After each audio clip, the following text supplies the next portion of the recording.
जय Shri Radhe. Welcome to रंग astro. अगर आपकी हॉटलाइन आपके हेडलाइन की तरफ झुकती चली जा रही है तो ये आपकी आंतरिक कमजोरी को दर्शाने का काम करती है। इंटरनल स्ट्रेंथ आपकी वीक होती चली जाती है, भावुकता आपके ऊपर हावी होता चला जाता है और आप अपने लिए कोई स्टैंड नहीं ले पाते, अपने लिए आप खड़े नहीं हो पाते। जब भी मुश्किल सिचुएशन आती है आप खुद को डिफेंड यहाँ पर नहीं कर पाते और कहीं ना कहीं आपके अंदर करुणा प्रेम इस हद तक समाहित होता है कि आप कई दफ़े अपने साथ हो रहे धोखे, अपने साथ हो रही दूसरे के द्वारा पैदा की गई मुश्किलों को भी आप नहीं समझ पाते।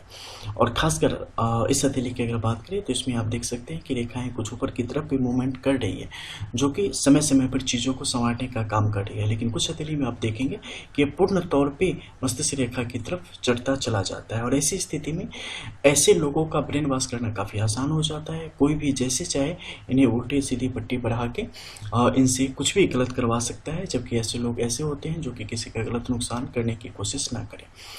यहीं आप देखेंगे कि इसी क्षेत्र में एक क्रॉस का साइन भी यहाँ पर मौजूद है और एक क्रॉस का साइन व्यक्ति को इंटेलिजेंट बनाता है, व्यक्ति को में एक विशेष काबिलियत प्रदान करने का काम करता है, जिससे वो चीज़ों को अलग ही नज़रिए से देखता है।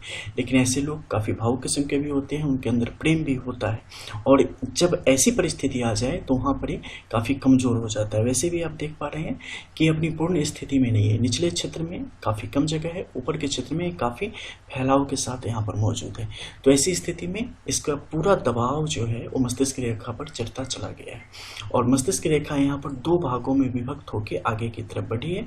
यानी व्यक्ति अपनी बुद्धि से सही तरीके से चीज़ों का क्रियान्वयन नहीं कर पाएगा, समन्वय नहीं कर पाएगा और इसका परिणाम होगा कि व्यक्ति के लिए परिस्थितियाँ मुश्किल से मुश्किल हालत तक चलती चले जाएंगे। तो अगर आपकी हथेली में भी इस तरीके की हैं चीज़ें तो निश्चित तौर पर आपको खुद का रिव्यू करना चाहिए, खुद के बारे में जानना चाहिए और ऐसी मुश्किलों से खुद को बाहर की तरफ निकालना चाहिए। अन्यथा ये परेशानियां आपके लिए भविष्य में कुछ बड़े नुकसान की तरफ आपको ले जाने का काम करती है। इस क्षेत्र में अगर आप देखेंगे तो पाएंगे कि यहाँ पर जो खासकर जीवन रेखा की स्थिति है दो भागों में विभक्त होकर काफ़ी कमज़ोर अवस्था में चल रही है। तो ये पूर्ण तौर पे जीवन को भी यहाँ पर प्रभावित करने का काम कर रही है, स्वास्थ्य संबंधी परेशानियों को भी स्पष्ट तौर पे बढ़ाने का काम कर रही है। जहाँ से इसे दो भागों में विभक्त होना चाहिए उससे काफ़ी पहले से दो भागों में यहाँ पर विभक्त हो गई है, जिसका सकारात्मक परिणाम हमारी तरफ नहीं आता है। निश्चित तौर पे इसके कारण हमें विभिन्न प्रकार की समस्याओं से, चाहे वो शारीरिक हो या मानसिक हो, हमें यहाँ पर गुजरने की स्थिति बनती चली जाती है। इसके अलावा अगर आप भाग्य रेखा की स्थिति देखें तो चंद्र की जो कुछ श्रेष्ठ रेखाएँ हैं उसके सहयोग से बनती हुई चली गई, तो ये काफ़ी अच्छा है। जातक को अपने जन्म स्थान से बाहर जाके और ख़ासकर अपने देश तक से बाहर जाके अपने जीवन को अगर बेहतर तरीके से संवारने की कोशिश की जाती है तो वहाँ पर जातक के लिए यहाँ पर परिस्थितियाँ उनके हक में होती चली जाती है। तो ये थे कुछ खास लाइंस के कुछ खास प्रभाव। मिलते हैं फिर अगले वीडियो में कुछ और नए टॉपिक के साथ। तब तक के लिए जय जय श्री राधे।